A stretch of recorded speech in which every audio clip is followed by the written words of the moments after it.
Le dernier jour d'un condamné. Chapitre 1. Bicêtre. Condamné à mort. Voilà 5 semaines que j'habite avec cette pensée. Toujours seul avec elle, toujours glacé de sa présence, toujours courbé sous son poids. Autrefois, car il me semble qu'il y a plutôt des années que des semaines, j'étais un homme comme un autre homme. Chaque jour, chaque heure, chaque minute avait son idée. Mon esprit, jeune et riche, était plein de fantaisie. Il s'amusait à me les dérouler les unes après les autres, sans ordre et sans fin, brodant d'inépuisables arabesques cette rude et mince étoffe de la vie. C'étaient des jeunes filles, de splendides chapes d'évêques, des batailles gagnées, des théâtres pleins de bruit et de lumière, et puis encore des jeunes filles et de sombres promenades la nuit sous la large bras des moranderies. C'était toujours fait dans mon imagination. Je pouvais penser à ce que je voulais, j'étais libre. Maintenant, je suis captive. Mon corps est offert dans un cachot, mon esprit est en prison dans une idée, une horrible, une sanglante, une implacable idée. Je n'ai plus qu'une pensée, qu'une conviction, qu'une certitude, condamnée à mort. Quoi que je fasse, elle est toujours là, cette pensée infernale, comme un spectre de plomb à mes côtés, seule et jalouse, chassant toute distraction, face à face avec moi misérable, et me secouant de ses 2 mains de glace quand je veux détourner la tête ou fermer les yeux, et se glisse sous toutes les formes où mon esprit voudrait la fuir, se mêle comme un refrain horrible à toutes les paroles qu'on m'adresse, se colle avec moi aux grilles hideuses de mon cachot, m'obsède éveillé, épie mon sommeil convulsif et reparaît dans mes rêves sous la forme d'un couteau. Je viens de m'éveiller en sursaut, poursuivi par elle et me disant « Oh, ce n'est qu'un rêve !» Eh bien, avant même que mes yeux lourds aient le temps de s'entr'ouvrir assez pour voir cette fatale pensée écrite dans l'horrible réalité qui m'entoure, sur la dalle mouillée et suante de ma cellule, dans les rayons pâles de ma lampe de nuit, dans la trame grossière de la toile de mes vêtements, sur la sombre figure du soldat de garde dont la giberne reluit à travers la grille du cachot.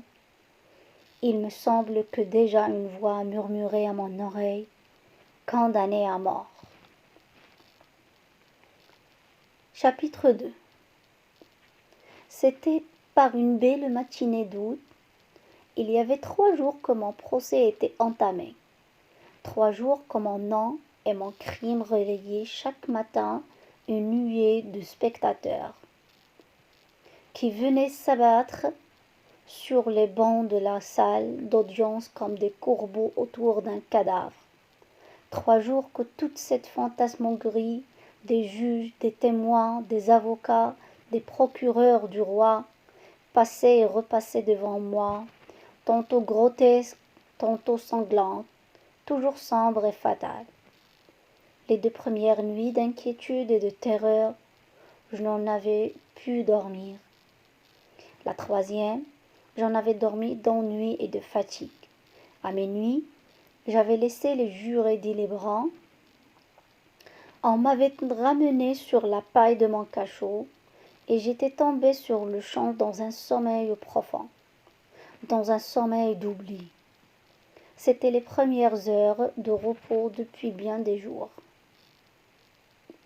J'étais encore au plus profond de ce profond sommeil lorsqu'on vient me réveiller. Cette fois, il me suffit point de pas lourds et des souliers ferrés de guichetier, du cliquetis de son nœud de clé, du grincement rauque des verrous. Il fallut pour me tirer de ma léthargie sa rude voix à mon oreille et sa main rude sur mon bras. Levez-vous donc. J'ouvris les yeux. Je me dressai effaré sur mon séant. En ce moment, par l'étroite et haute fenêtre de ma cellule, je vis au plafond du corridor voisin le ciel qui me fut donné d'entrevoir ce reflet jaune où des yeux habitués aux ténèbres d'une prison savent si bien reconnaître le soleil. J'aime le soleil. Il fait beau, dis-je au guichetier. Il resta un moment sans me répondre, comme ne sachant si cela valait la peine de dépenser une parole. Puis, avec quelque effort, il murmura brusquement: C'est possible. Je demeurai immobile, l'esprit à demi endormi, la bouche souriante, l'œil fixé sur cette douce réverbération dorée qui diaparait le plafond. Voilà une belle journée, répétai-je. Oui, me répondit l'homme, on vous attend. Ce peu de mots, comme le fil qui rompt le vol de l'insecte, me rejeta violemment dans la réalité. Je revis soudain, comme dans la lumière d'un éclair, la sombre salle des assises, le fer à cheval des juges chargés de haillons ensanglantes, les 3 rangs de témoins aux faces stupides, les 2 gendarmes au debout de mon banc, et les robes noires s'agitaient, et les têtes de la foule fourmillaient au fond dans l'ombre. Et s'arrêtait sur moi le regard fixe de ces 12 jurés qui avaient veillé pendant que je dormais. Je me levai, mes dents claquaient, mes mains tremblaient et ne savais où trouver mes vêtements. Mes jambes étaient faibles. Au premier pas que je fis, je trébuchai comme un portefeuille trop chargé. Cependant, je suivis le geôlier. Les 2 gendarmes m'attendaient au seuil de la cellule. On me remit les menottes. Cela avait une petite serrure compliquée qu'ils fermèrent avec soin. Je laissai faire. C'était une machine sur une machine. Nous traversâmes une cour intérieure. L'air vif du matin me ranima. Je levai la tête. Le ciel était bleu, et les rayons chauds du soleil, découpés par les longues cheminées, traçaient de grands angles de lumière au fait des murs hauts et sombres de la prison. Il faisait beau, en effet. Nous montâmes un escalier tournant en V, nous passâmes un corridor, puis un autre, puis un troisième, puis une porte basse s'ouvrit, un air chaud, mêlé de bruit, vint me frapper au visage. C'était le souffle de la foule dans la salle des assises. J'entrai. Il y eut à mon apparition une rumeur d'armes et de voix. Les banquettes se déplacèrent bruyamment, les cloisons craquèrent, et, pendant que je traversais la longue salle entre 2 masses de peuple muré de soldats, il me semblait que j'étais le centre auquel se rattachaient les fils qui faisaient mouvoir toutes ces faces béantes et penchées. En cet instant, je m'aperçus que j'étais sans fer, mais je ne pus me rappeler où ni quand on me les avait ôtés. Alors il se fit un grand silence. J'étais parvenu à ma place au moment où le tumulte cessa dans la foule. Il cessa aussi dans mes idées. Je compris tout à coup clairement ce que je n'avais fait qu'entrevoir confusément jusqu'alors, que le moment décisif était venu, et que j'étais là pour entendre ma sentence. L'explique qui pourra, de la manière dont cette idée me vient, elle ne me causa pas de terreur. Les fenêtres étaient ouvertes, l'air et le bruit de la ville arrivaient librement du dehors. La salle était claire comme pour une noce. Les gais rayons du soleil traçaient ça et là la figure lumineuse des croisées tantôt allongée sur le plancher, tantôt développée sur les tables, tantôt brisée à l'angle des murs, et de ces losanges éclatants aux fenêtres, chaque rayon découpé dans l'air un grand prisme de poussière d'or. Les juges, au fond de la salle, avaient l'air satisfaits, probablement de la joie d'avoir bientôt fini. Le visage du président, doucement éclairé par le reflet d'une vitre, avait quelque chose de calme et de bon, et un jeune assesseur causait presque gaîment en chiffonnant son rabat avec une jolie dame en chapeau rose, placée par faveur derrière lui. Les jurés seuls paraissaient blêmes et abattus, mais c'était apparemment de fatigue d'avoir veillé toute la nuit. Quelques-uns beuillaient. Rien dans leur contenance n'annonçait des hommes qui viennent de porter une sentence de mort, et sur les figures de ces bons bourgeois, je ne devinais qu'une grande envie de dormir. En face de moi, une fenêtre était toute grande ouverte. J'entendais rire sur le quai des marchandes de fleurs, et, au bord de la croisée, une jolie petite plante jaune, toute pénétrée d'un rayon de soleil, jouait avec le vent dans une fente de la pierre. Comment une idée sinistre aurait-elle pu poindre parmi tant de gracieuses sensations? Inondé d'air et de soleil, il me fut impossible de penser à autre chose qu'à la liberté. L'espérance vint rayonner en moi comme le jour autour de moi, et, confiant, j'attendis ma sentence comme on attend la délivrance et la vie. Cependant mon avocat arriva, on l'entendait, il venait de déjeuner copieusement et de bon appétit. Parvenu à sa place, il se pencha vers moi avec un sourire. J'espère, me dit-il. N'est-ce pas? Répondis-je, léger et souriant aussi. Oui, reprit-il. Je ne sais rien encore de leur déclaration, mais ils auront sans doute écarté la préméditation, et alors ce ne sera que les travaux forcés à perpétuité. Que dites-vous là, monsieur? Répliquai-je indigné, plutôt 100 fois la mort. Oui, la mort, et d'ailleurs, me répétai-je, ne sais quelle voix intérieure. Qu'est-ce que je risque à dire cela? A-t-on jamais prononcé sentence de mort autrement qu'à minuit, au flambeau, dans une salle sombre et noire, et par une froide nuit de pluie et d'hiver? Mais, au mois d'août, à 8 heures du matin, un si beau jour, c'est bon juré, c'est impossible. Et mes yeux revenaient se fixer sur la jolie fleur jaune au soleil. Tout à coup, le président, qui n'attendait que l'avocat, m'invita à me lever. La troupe porta les armes, comme par un mouvement électrique. Toute l'assemblée fut debout au même instant. Une figure insignifiante et nulle, placée à une table au-dessus du tribunal, c'était, je pense, le greffier, prit la parole et lut le verdict que les jurés avaient prononcé en mon absence. Une sueur froide sortit de tous mes membres. Je m'appuyai au mur pour ne pas tomber. Avocat, avez-vous quelque chose à dire sur l'application de la peine? Demanda le président.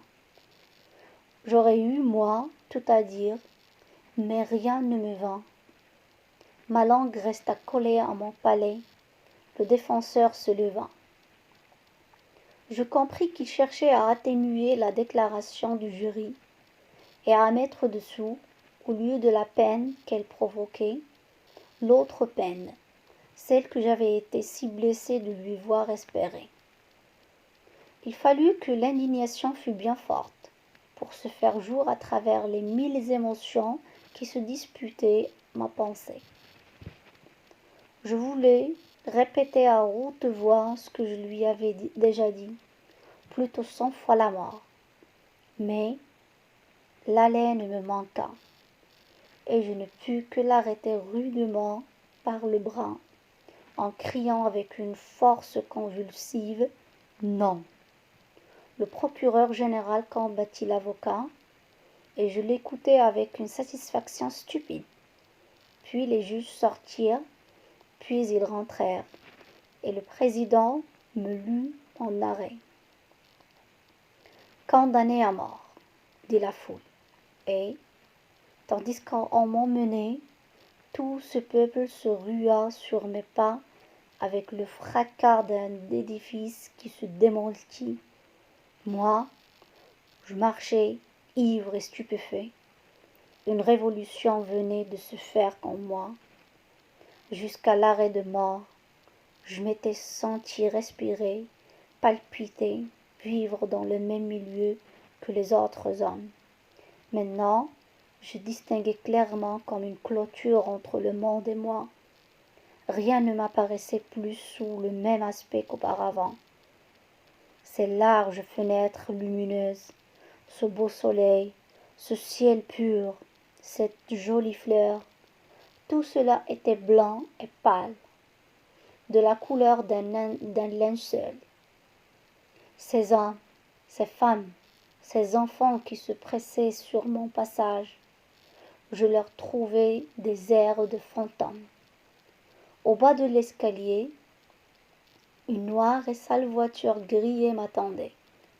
Au moment d'y monter, je regardais au hasard dans la place un condamné à mort, crier les passants en courant vers la voiture.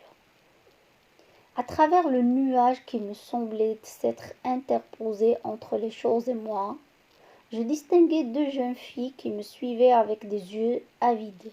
« Bon, » dit la plus jeune en battant des mains, « ce sera dans 6 semaines. » Chapitre 3. Condamné à mort. Eh bien, pourquoi non? Les hommes, je me rappelle l'avoir lu dans je ne sais quel livre où il n'y avait que cela dedans. Les hommes sont tous condamnés à mort avec des sursis indéfinis.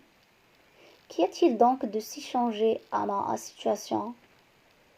Depuis l'heure où mon arrêt m'a été prononcé, combien sont morts qui s'arrangeaient pour une longue vie? Combien m'ont devancé qui, jeunes, libres et sains, comptaient bien aller voir tel jour tomber ma tête en place de grève? Combien d'ici là peut-être qui marchent et respirent au grand air, entrent et sortent à leur gré, et qui me devanceront encore. Et puis, qu'est-ce que la vie a donc de si regrettable pour moi? En vérité, le jour sombre et le pain noir du cachot, la portion de bouillon maigre puisée au baquet des galériens, être rudoyé, moi qui suis raffiné par l'éducation, être brutalisé des guichetiers et des gardes tuormes, ne pas avoir un être humain qui me croit digne d'une parole et à qui je le rende, sans cesse tressaillir est ce que j'ai fait et de ce qu'on me fera. Voilà à peu près les seuls biens que je puisse m'enlever le bourreau. Or, n'importe, c'est horrible. Chapitre 4. La voiture noire me transporta ici, dans ce hideux bicêtre. Vu de loin, cet édifice a quelque majesté. Il se déroule à l'horizon, au front d'une colline, et à distance grande quelque chose de son ancienne splendeur, un air de château de roi. Mais, à mesure que vous approchez, le palais devient masure.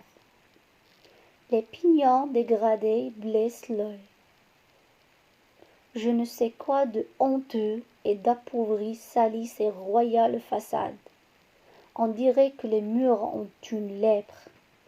Plus de vitres, plus de glace aux fenêtres, mais de massifs barreaux de fer entrecroisés auxquels se colle çà et là quelque hâve figure d'un galérien ou d'un fou.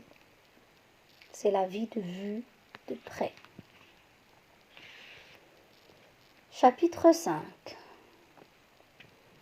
À peine arrivé, des mains de fer s'emparèrent de moi. On multiplia les précautions. Point de couteau, point de fourchette pour mes repas. La camisole de force, une espèce de sac de toile à voilure, emprisonna mes bras. On répondait de ma vie. Je m'étais pourvue en cassation. On pouvait avoir pour 6 ou 7 semaines cette affaire onéreuse. Et il importait de me conserver sain et sauf à la place de grève. Les premiers jours, on me traita avec une douceur qui m'était horrible. Les égards d'un guichetier sentent l'échafaud. Par bonheur, au bout de peu de jours, l'habitude reprit le dessus. Ils me confondirent avec les autres prisonniers dans une commune brutalité, et n'eurent plus de ces distinctions inaccoutumées de politesse qui me remettaient sans cesse le bourreau sous les yeux. Ce ne fut pas la seule amélioration.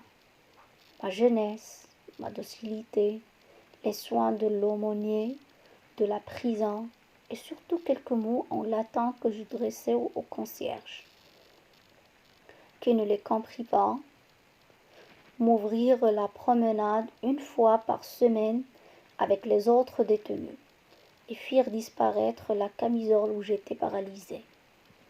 Après bien des hésitations, on m'a aussi donné de l'encre, du papier, des plumes et une lampe de nuit.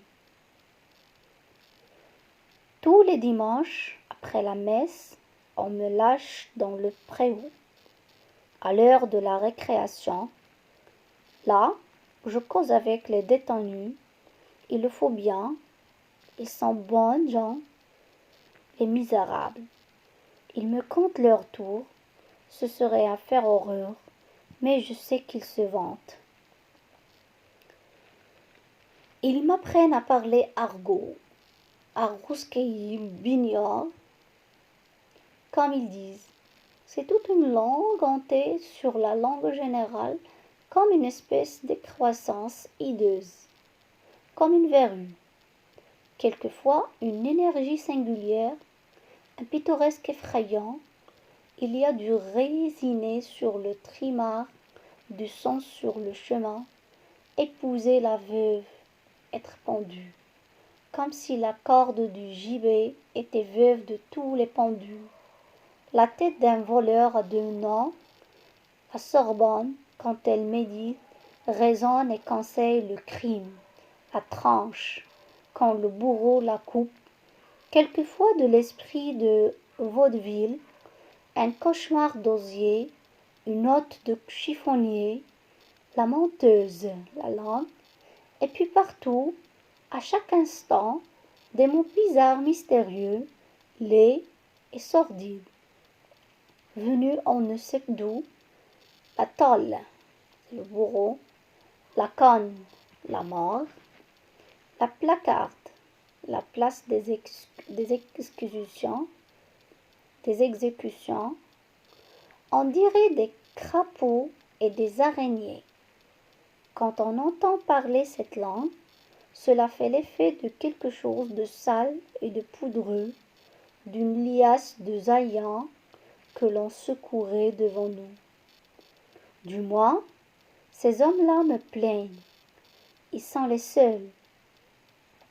Les guichetiers, les porte-clés, je ne leur en veux pas, causent et rient, et parlent de moi, devant moi, comme d'une chose. Chapitre 6.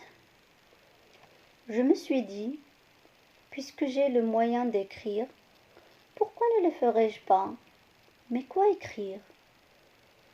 Pris entre 4 murailles froides, sans liberté pour mes pas, sans horizon pour mes yeux, pour unique distraction, machinalement occupé tout le jour à suivre la marche lente de ce carré blanchâtre que le Judas de ma porte découpe vis-à-vis sur le mur sombre, et, comme je le disais tout à l'heure, seul à seul avec une idée de crime et de châtiment, de meurtre et de mort.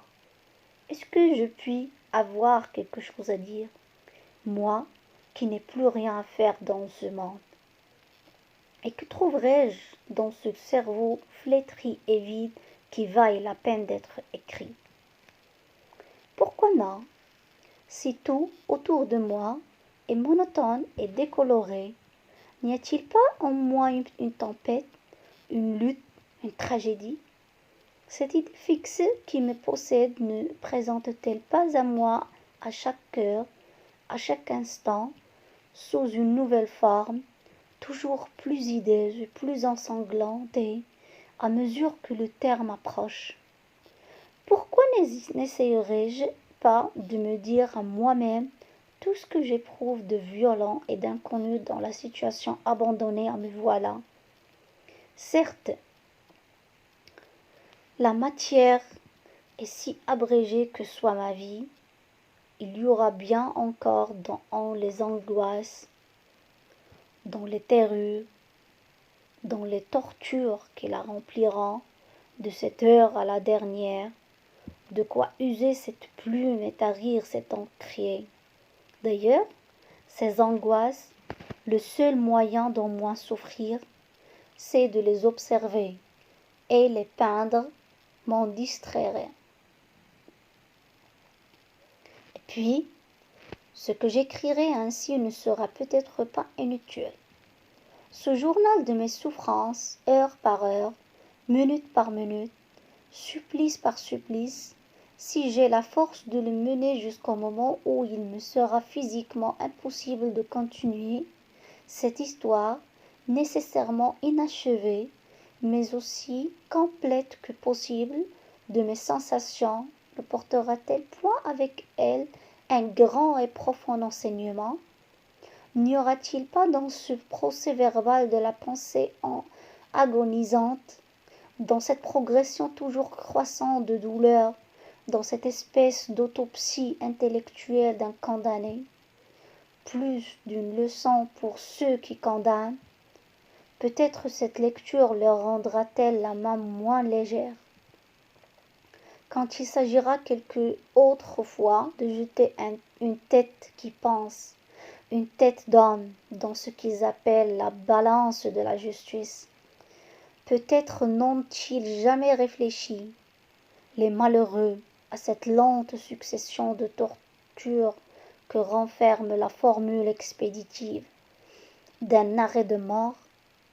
Se sont-ils jamais seulement arrêtés à cette idée poignante que dans l'homme qui retranche il y a une intelligence qui avait compté sur la vie, une âme qui ne s'est point disposée pour la mort? Non, il ne voit dans tout cela que la chute verticale d'un couteau triangulaire. Il pense sans doute que pour le condamné, il n'y a rien avant, rien après. Ces feuilles les détremperont. Publiées peut-être un jour, elles arrêteront quelques moments leur esprit sur les souffrances de l'esprit, car ce sont celles-là qu'ils ne soupçonnent pas. Ils sont triomphants de pouvoir tuer sans presque faire souffrir le corps. Et c'est bien de cela qu'il s'agit. Qu'est-ce que de la douleur physique après de la douleur morale? Horreur et pitié. Des lois faites ainsi, un jour viendra, et peut-être ces mémoires, derniers confidents d'un misérable, y auront-ils contribué? À moins qu'après ma mort le vent ne joue dans le préau avec ses morceaux de papier essuyés de boue, ou qu'il n'aille pour rire à la pluie, collé en étoile à la vitre cassée d'un guichetier. Chapitre 7. Que ce que j'écris ici puisse être un tout rituel à d'autres, que cela arrête le juge prêt à juger, que cela sauve des malheureux, innocents ou coupables, de l'agonie à laquelle je suis condamnée. Pourquoi? À quoi bon? Qu'importe. Quand ma tête aura été coupée, qu'est-ce que cela me fait qu'on en occupe d'autres? Est-ce que vraiment j'ai pu penser ces folies? Jeter bras l'échauffour après que j'y aurai monté. Je vous demande un peu ce qui m'en reviendra. Quoi? Le soleil, le printemps, les champs pleins de fleurs, les oiseaux qui s'éveillent le matin, les nuages, les arbres, la nature, la liberté, la vie, tout cela n'est plus à moi. Oh, c'est moi qu'il faudrait sauver. Est-il bien vrai que cela ne se peut, qu'il faudra mourir demain, aujourd'hui peut-être que cela est ainsi? Oh Dieu, l'horrible idée à se briser la tête au mur de son cachot. Chapitre 8. Comptons ce qui me reste. 3 jours de délai après l'arrêt prononcé pour le pourvoi en cassation. 8 jours d'oubli au parquet de la cour d'assises, après quoi les pièces, comme ils disent, sont envoyées au ministre. 15 jours d'attente chez le ministre, qui ne sait seulement pas qu'elle existe, et qui cependant est supposé la transmettre après examen à la cour de sa cassation. Là, classement, numérotage, enregistrement, car la guillotine est encombrée, et chacun ne doit passer qu'à son tour. 15 jours pour veiller à ce que ne vous soit pas fait de passe-droit. Enfin la cour s'assemble, d'ordinaire un jeudi, rejette 20 pourvois en masse, et renvoie le tout au ministre, qui renvoie au procureur général, qui renvoie au bourreau, 3 jours. Le matin du 4e jour, le souhait du procureur général se dit, et mettant sa cravate, il faut pourtant que cette affaire finisse.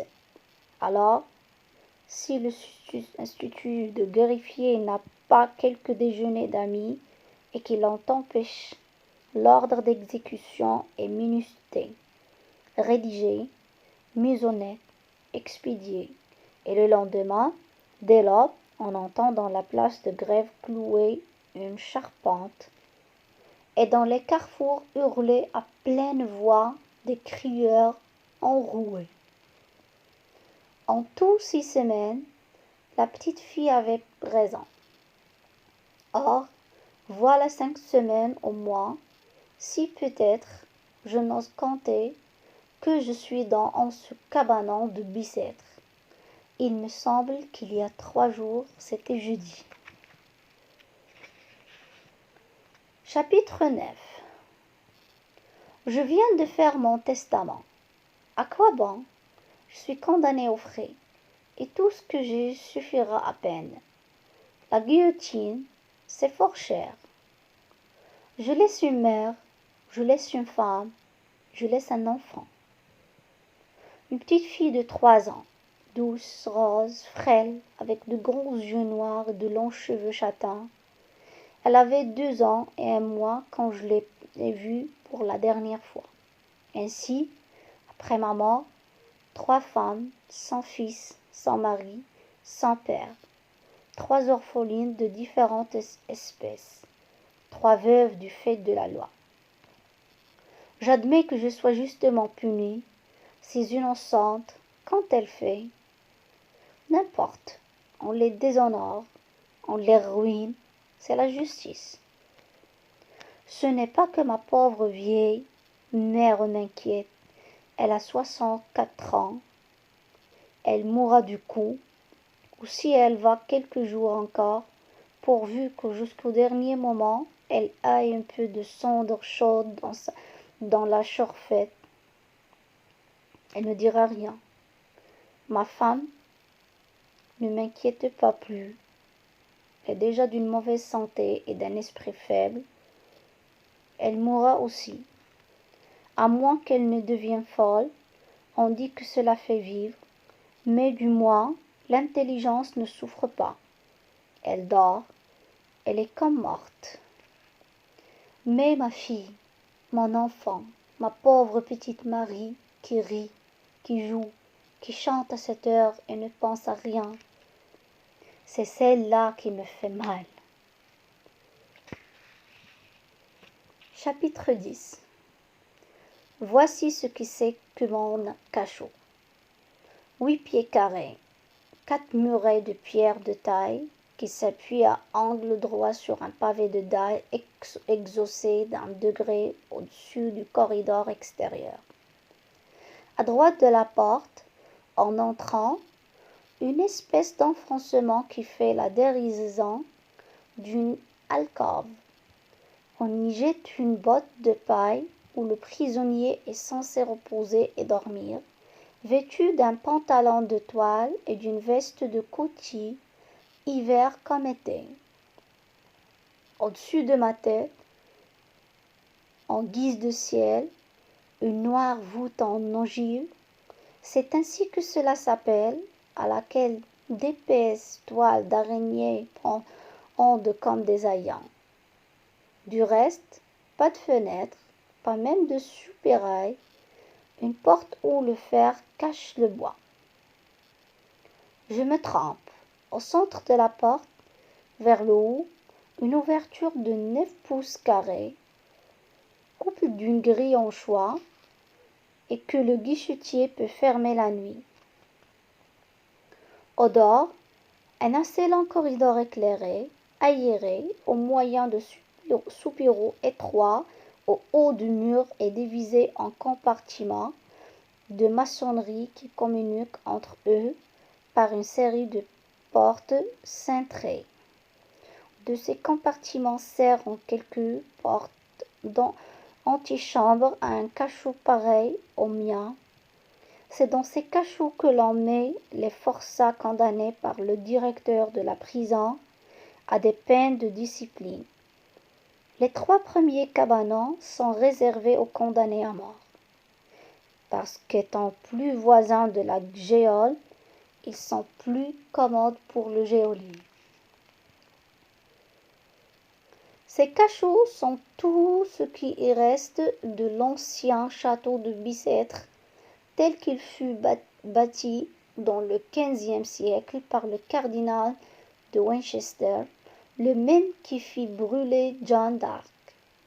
J'ai entendu dire cela à des curieux qui sont venus me voir l'autre jour dans ma loge, et qui me regardaient à distance comme une bête de la ménagerie. Le guichetier a eu 100 sous.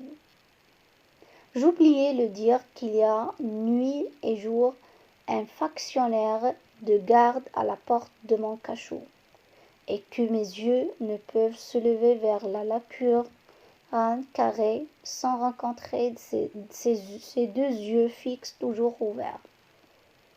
Du reste, on suppose qu'il y a de l'air et du jour dans cette boîte de pierre. Chapitre 11. Puisque le jour ne paraît pas encore, que faire de la nuit? Il m'est venu une idée. Je me suis levée et j'ai promené ma lampe sur les 4 murs de ma cellule. Ils sont couverts d'écritures, de dessins, de figures bizarres, de noms qui me mêlent et s'effacent les uns les autres. Il semble que chaque condamné ait voulu laisser trace, ici du moi. C'est du crayon, de la craie, du charbon, des lettres noires, blanches, grises, souvent de profondes entailles dans la pierre. Ça et là, des caractères rouillés qu'on dirait écrits avec du sang. Certes, si j'avais l'esprit plus libre, je prendrais intérêt à ce livre étrange qui se développe page à page à mes yeux sur chaque pierre de ce cachot. J'aimerais recomposer un tout de ces fragments de pensée, épars sur la dalle, à retrouver chaque homme sous chaque nom, à rendre le sens et la vie à ces inscriptions mutuées, à ces phrases dénombrées, à ces mots tronqués, corps sans tête comme ceux qui les ont écrits. À la hauteur de mon chevet, il y a 2 cœurs enflammés, percés d'une flèche, et au-dessus, amour pour la vie. Le malheureux ne prenait pas un long engagement. À côté, une espèce de chapeau à 3 cornes avec une petite figure grossièrement dessinée au-dessus, et ces mots Vive l'empereur, 1824. Encore des cœurs enflammés, avec cette inscription caractéristique dans une prison J'aime et j'adore Mathéo, Danvin, Jacques. Sur le mur opposé, on lit ce nom, Papavoine. Le P majuscule est brodé d'arabesques et enjolivé avec soin. Un couplet d'une chanson obscène. Un bonnet de liberté sculpté assez profondément dans la pierre, avec ceci dessous.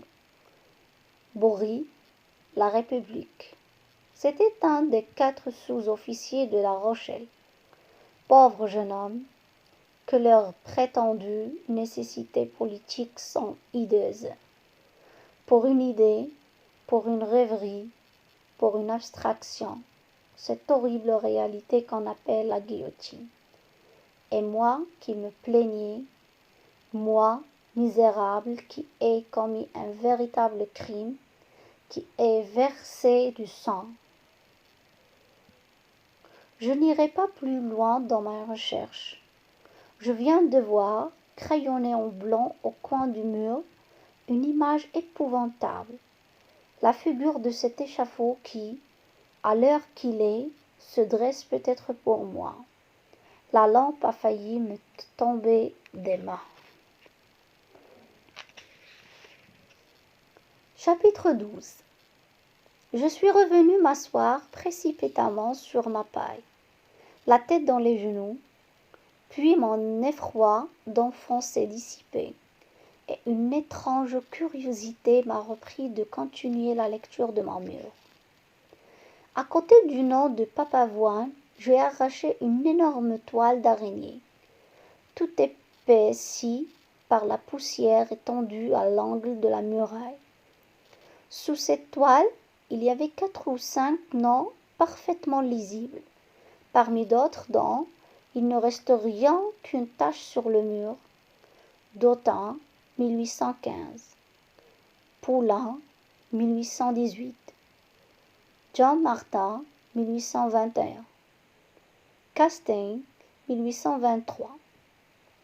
J'ai lu ces noms et de lugubres souvenirs me sont venus. Dautin, celui qui a coupé son frère en quartier et qui allait la nuit dans Paris jetant la tête d'une fontaine et le tronc dans un égout. Poulain, celui qui a assassiné sa femme. John Martin, celui qui a tiré un coup de pistolet à son père au moment où le vieillard ouvrait une fenêtre. Castaing, ce médecin qui a empoisonné son ami et qui, le soignant dans cette dernière maladie qu'il lui avait faite, au lieu de remède lui redonnait du poison. Et auprès de ceux-là, Papavoine, l'horrible fou qui tuait les enfants à coups de couteau sur la tête. Voilà, me disais-je, et un frisson de fièvre me montait dans les reins. Voilà quelles ont été avant moi les hôtes de cette cellule.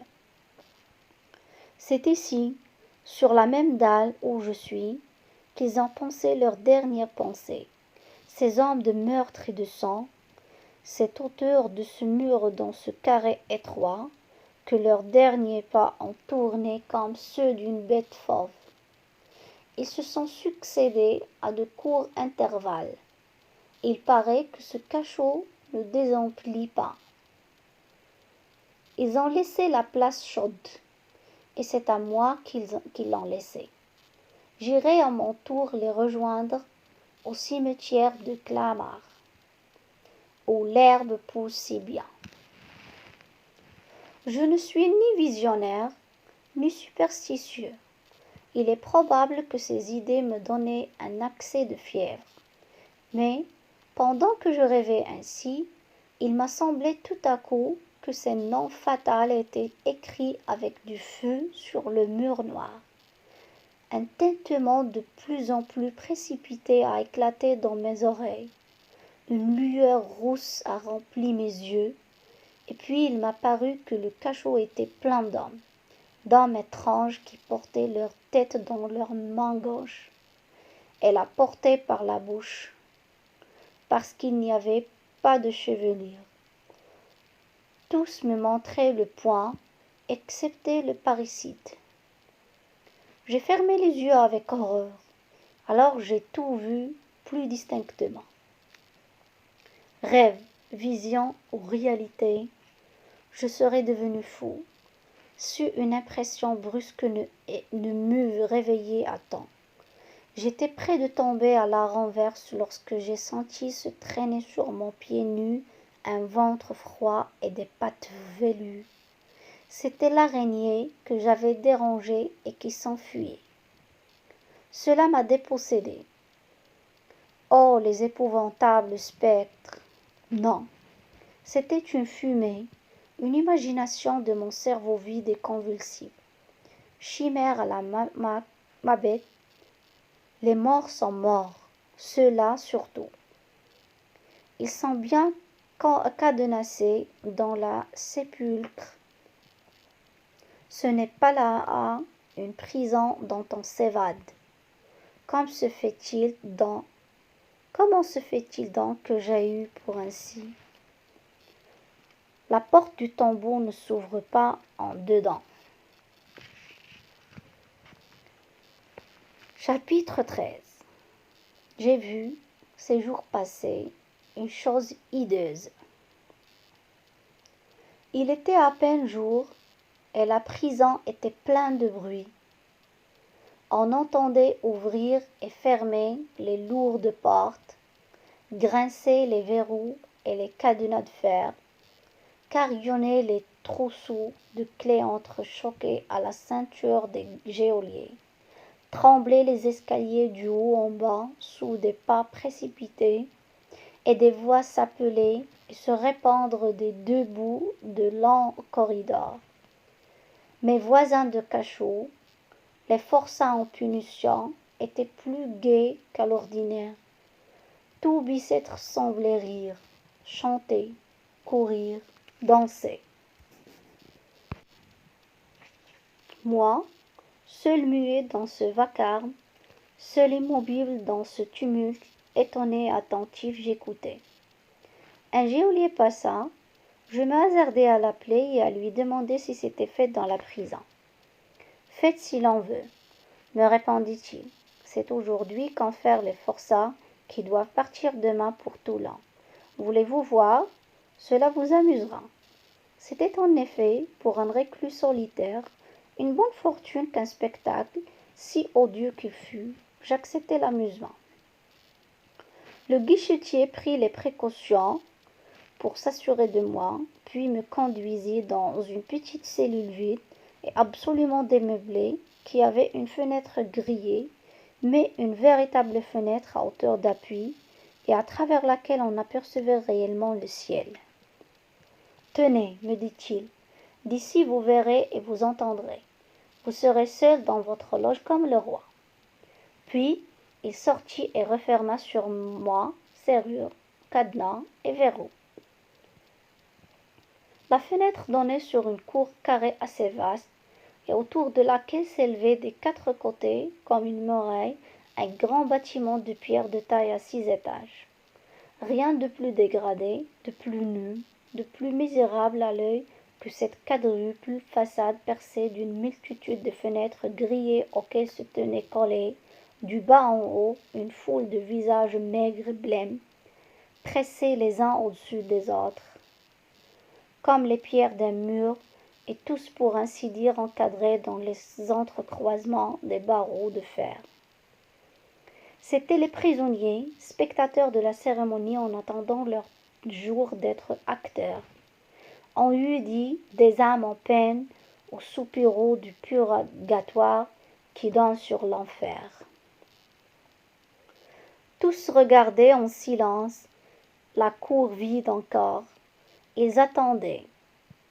Parmi ces figures éteintes et mornes, çà et là brillaient quelques yeux perçants et vifs comme des points de feu. Le carré de prison qui enveloppe la cour ne se referme pas sur lui-même. Un des 4 pans de l'édifice, celui qui regarde le levant, est occupé vers son milieu et ne se rattache au pan voisin que par une grille de fer. Cette grille s'ouvre sur une seconde cour, plus petite que la première, et comme elle, bloquée de murs et de poignards noirâtres. Tout autour de la cour principale, des bancs pierre s'adossent à la muraille. Au milieu se dresse une tige de fer courbée, destinée à porter une lanterne. Midi sonna. Une grande porte cochère, cachée sous un enfoncement, s'ouvrit brusquement. Une charrette, escortée d'espèces de soldats sales et honteux, en uniforme bleu, à épaulettes rouges et à bandoulière jaune, entra lourdement dans la cour avec un bruit de ferraille. C'étaient la chiorme et les chaînes.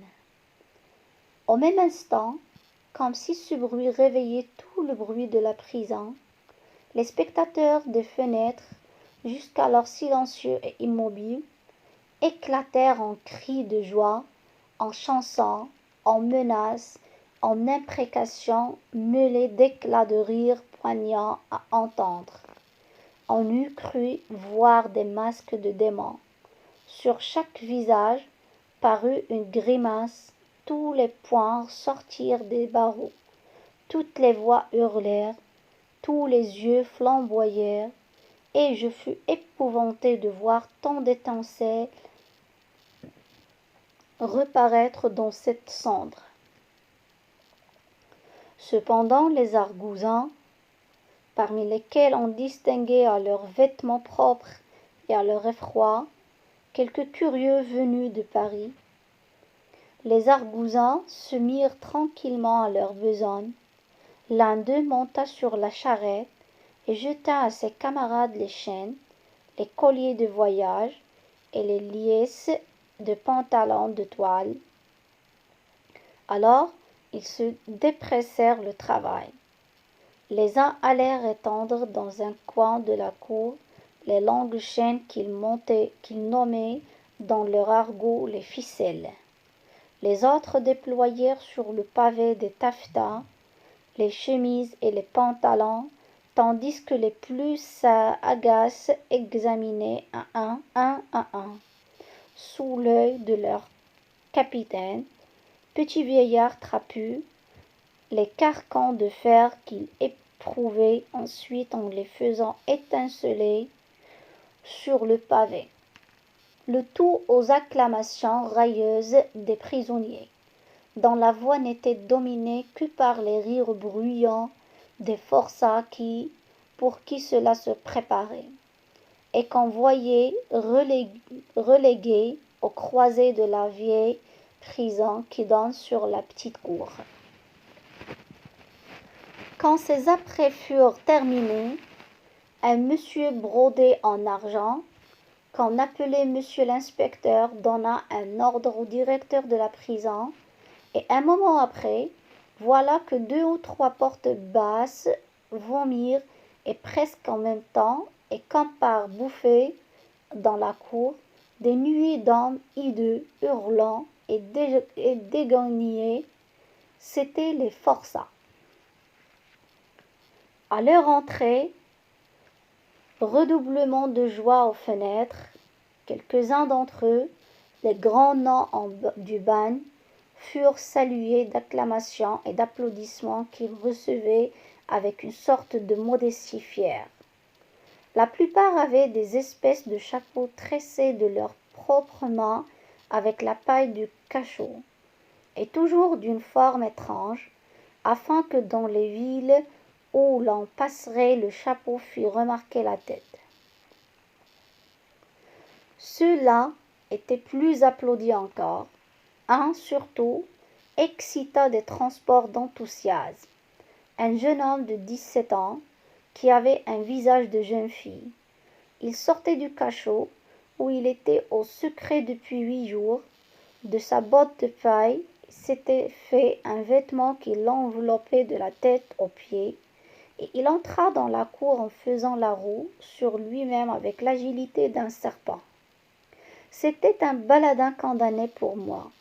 Il y eut une rage de battements de mains et de cris de joie. Les galériens y répondaient, et c'était une chose effrayante que cet échange de gaieté entre les forçats en titre et les forçats aspirants. La société avait beau être là, représentée par les geôliers et les curieux épouvantés. Le crime la narguait en face, et de ce châtiment horrible faisait une fête de famille. À mesure qu'il arrivait, on les poussait entre deux hailles de garde-tiornes dans la petite cour grillée où la visite des médecins les attendait. C'est là que tous tentaient un dernier effort pour éviter le voyage. Alléguant quelques excuses de santé, les yeux malades, la jambe boiteuse, la main mutilée, mais presque toujours on les trouvait bons pour le bagne. Et alors chacun se résignait avec insouciance, oubliant en peu de minutes sa prétendue infirmité de toute la vie. La grille de la petite cour se rouvrit, un gardien fit l'appel par ordre alphabétique, et alors ils sortirent un à un, et chaque forçat s'alla ranger debout dans un coin de la grande cour, près d'un compagnon donné par le hasard de sa lettre initiale.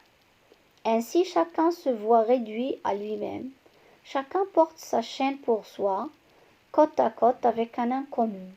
Et si par hasard un forçat a un ami, la chaîne l'en sépare, dernière des misères. Quand il y en eut à peu près une trentaine de sorties, on referma la grille.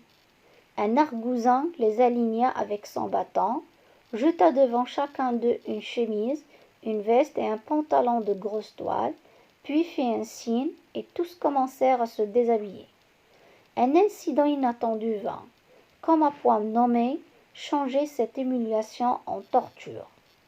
Jusqu'alors le temps avait été assez beau, et, si la bise d'octobre refroidissait l'air de temps en temps aussi, elle ouvrait çà et là dans les brumes grises du ciel une crevasse par où tombait un rayon de soleil, mais à peine les forçats se furent-ils dépouillés de leurs haillons de prison.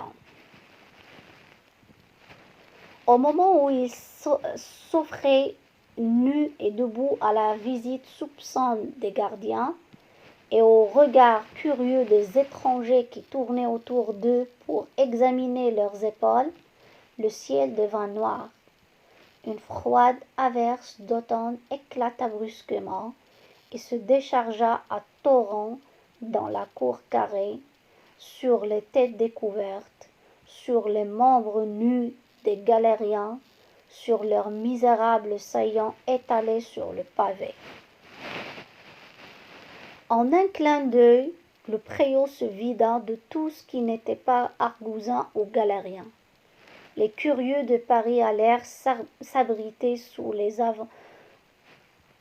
auvents des portes. Cependant la pluie tombait à flots, on ne voyait plus dans la cour que les forçats nus et ruisselants sur le pavé noyé. Un silence morne avait succédé à leur bruyante bravade.